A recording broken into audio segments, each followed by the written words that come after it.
আসসালামু আলাইকুম। আজকে আমি দেখাবো পাকন পিঠা তৈরি। তার জন্য ডালগুলোকে ধুয়ে লবণ দিয়ে প্রথমে সেদ্ধ করে নিলাম। এখন তার সাথে চালের গুঁড়ো দিয়ে প্রায় 10 মিনিটের মতন ঢেকে দিব।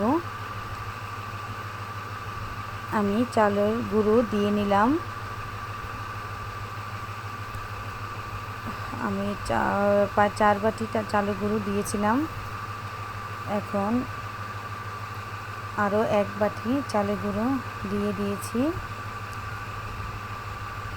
চালের গুঁড়োকে সেদ্ধ করার জন্য ঢেকে দিয়েছি। এটা সেদ্ধ হয়ে গিয়েছে। তারপর এটাকে গুটে নিব। চাল এবং ডালটাকে একসাথে মিশিয়ে একটা ডো তৈরি করে নিব। দেখুন আমার ডোটা প্রায় তৈরি হয়ে গিয়েছে। এটাকে নেড়ে ছেড়ে ভালোভাবে মিশিয়ে নিব। এখন আমি শিরাটা তৈরি করে নিব। তার জন্য চিনি, 2টা এলাচ, একটা দারচিনি এবং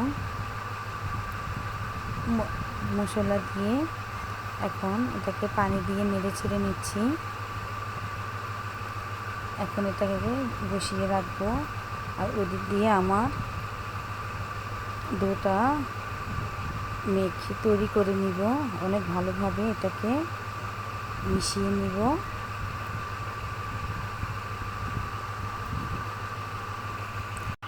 আমি হাতের সাহায্যে ডোটা ভালোভাবে মিশিয়ে তৈরি করে নিচ্ছি।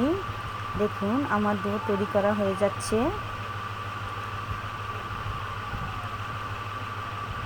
আমি ডো তৈরি করে নিলাম। এখন এটার সাথে একটু তেল দিয়ে নিচ্ছি এবং তার সাথে একটা ডিমও দিয়ে নিলাম। এখন ডোটা সম্পূর্ণটা ডো ভালোভাবে ডিমের সাথে মিশিয়ে একটা সফট ডো তৈরি করে নিব। দেখুন আমার ডো তৈরি করা হয়ে গিয়েছে। এখন আমি ডোটাকে এখন আমি রেডি করে নিচ্ছি পিঠা তৈরি করার জন্য। একটা বেলুন দিয়ে একটা বড় সাইজে তৈরি করে নিব। দেখুন আমার ডোটা তৈরি করা হয়ে গিয়েছে। এখন এটাকে বেলুনের সাহায্যে বেলে নিচ্ছি। যে একটা বড় পিঠা তৈরি করে নিলাম। এটাকে এখন ডিজাইন করে নিব। আপনারা নিজের ইচ্ছে মতো বিভিন্ন নকশা, ফুল, যা অনেক কিছু তৈরি করা যায়। দেখুন আমি কীভাবে সহজে অনেক ইজিভাবে ফুল তৈরি করে নিচ্ছি, যা ডো থেকে অনেক কম পরিমাণ ডো বের হয় এবং অনেকগুলো পিঠা সহজে তৈরি করা হয়ে যায়। আমি ছুরির সাহায্যে পিঠাগুলো কেটে নিলাম। এখন এটাকে ডিজাইন করে নিচ্ছি। দেখুন কীভাবে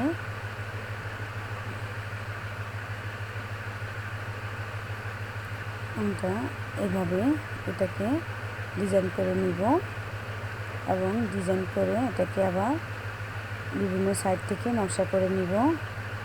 দেখুন সুন্দর একটা ফুল তৈরি করা হয়ে গিয়েছে এবং একটা পিঠা দিয়ে আমার 8টা এরকম ডিজাইনের ফুল তৈরি করা হয়ে যাবে।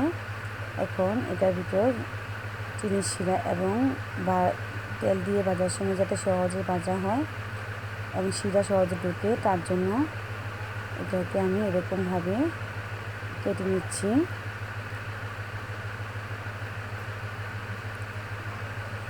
দেখুন অনেক সহজে আমি তৈরি করে নিচ্ছি পিঠাটা। এখন মাঝখানে এটাকে কুচি করে নিব, এটাকে ডিজাইন করে নিব। দেখুন এভাবে করে নিলে শিরাটা সহজে ঢুকে যায় এবং এটা অপশনাল। আপনারা এরকম ডিজাইন করলেও হবে, না করলেও হবে। আমি এরকমভাবে সবগুলো পিঠে তৈরি করে নিচ্ছি। আমি দেখুন আরও বিভিন্ন নকশা তৈরি করে নিয়েছি। এখন সবগুলোকে আমি এরকমভাবে ডিজাইন করে পিঠাগুলো তৈরি করে নিব।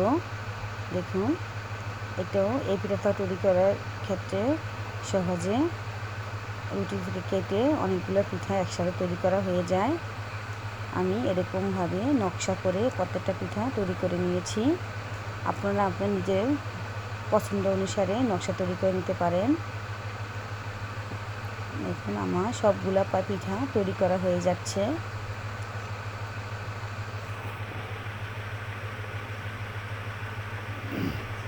দেখুন আমি সবগুলা পিঠে এরকমভাবে ডিজাইন করে তৈরি করে নিয়েছি। আপনারাও সহজভাবে এরকম পিঠা তৈরি করে নিতে পারেন। এখন আমি প্যানে তেল দিয়ে নিচ্ছি। তেল দিয়ে পিঠেগুলোকে ভেজে নিব। আর এই পিঠাটা 2 বোতলে ভাজতে হয়, এই জন্য একটু তেল বেশি পরিমাণে দিয়েছি। তেলটা গরম হয়ে এসেছে, এখন আমি পিঠাগুলো দিয়ে নিচ্ছি।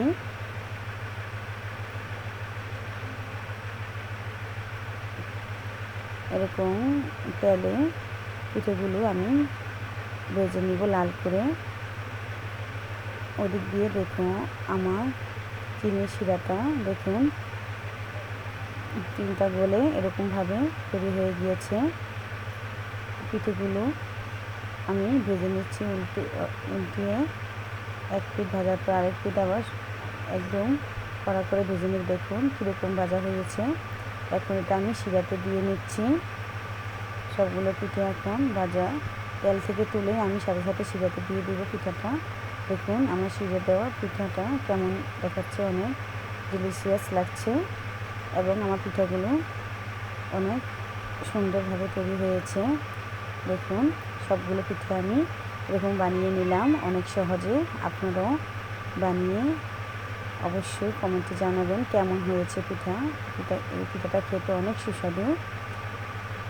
আপনারা সবাই ভালো থাকবেন। আল্লাহ হাফেজ।